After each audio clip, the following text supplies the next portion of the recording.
Bonjour!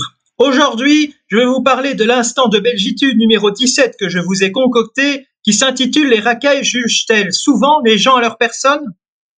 L'insécurité fait rage. Les racailles ne s'attaquent plus au bien par refus de l'autorité, mais pour s'attaquer à la personne. Voilà la société barbare dans laquelle nous vivons. Un concessionnaire Tesla, en date du 10 avril 2025, a vu son magasin tagué de croix gammées. En effet, une actualité récente montre que même en Belgique, Elon Musk est détesté par une partie de la population, notamment à Gand. Elon Musk vu par toute la gauche comme une personne vendant des Tesla qui souvent, il est vrai, sont plutôt chers. Mais il faut constater que les gens n'apprécient ou n'apprécient pas le personnage. Là n'est pas la question. C'est un refus de l'excellence de la part des gauchistes, car en effet, les gauchistes sont habitués à traiter tout le monde de fasciste pour tout et n'importe quoi, mais au fond d'eux, ils voient que Elon Musk a réussi et qu'il est un winner, même s'il est vrai que l'on peut faire certaines critiques à son sujet. Néanmoins, la plupart de ces gauchistes qui font des actes de vandalisme infâmes n'ont que ça à foutre de leur journée. Il faudrait d'abord trouver un travail, et pas un travail illégal, évidemment. Mais peut-être que les gauchistes considèrent le vandalisme comme un travail. Les gauchistes voient le monde de façon inversée. Il est intéressant de noter la bêtise des médias, notamment La Libre, qui a parlé de cette actualité en expliquant que Elon Musk aurait fait un salut nazi au mois de janvier durant la cérémonie d'investiture de Trump.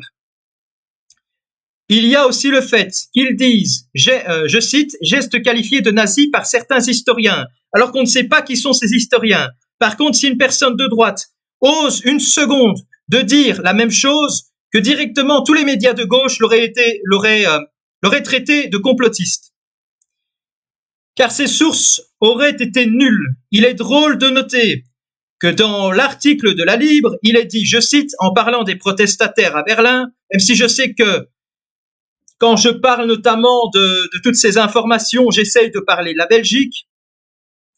Les protestataires expriment ainsi leurs craintes concernant l'influence croissante d'Elon Musk et le manque de légitimité démocratique de son rôle sur la scène internationale.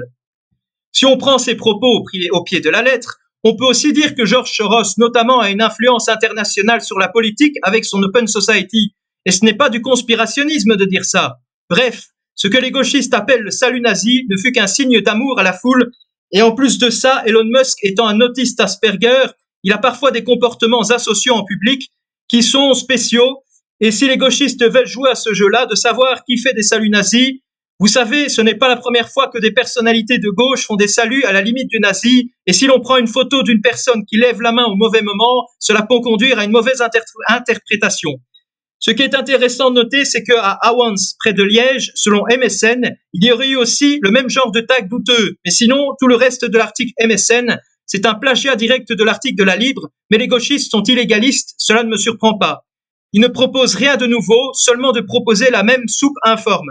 L'article du soir et de DH Les Sports Plus, de même que le site Automoto, reprennent exactement les mêmes informations que les articles de 7 sur 7 et de La Libre. Selon DHNet, l'on remarque que de plus en plus alors qu'avant ce furent les concessionnaires, maintenant ce sont les gens qui en ont marre des tags que les manifestants anti-Musk font sur leur voiture. En tout cas, j'espère que cette vidéo vous aura plu. En tout cas, que Dieu vous bénisse. Vive la Belgique et vive l'Occident. Et que le Christ aussi vous bénisse. À très bientôt pour une prochaine vidéo.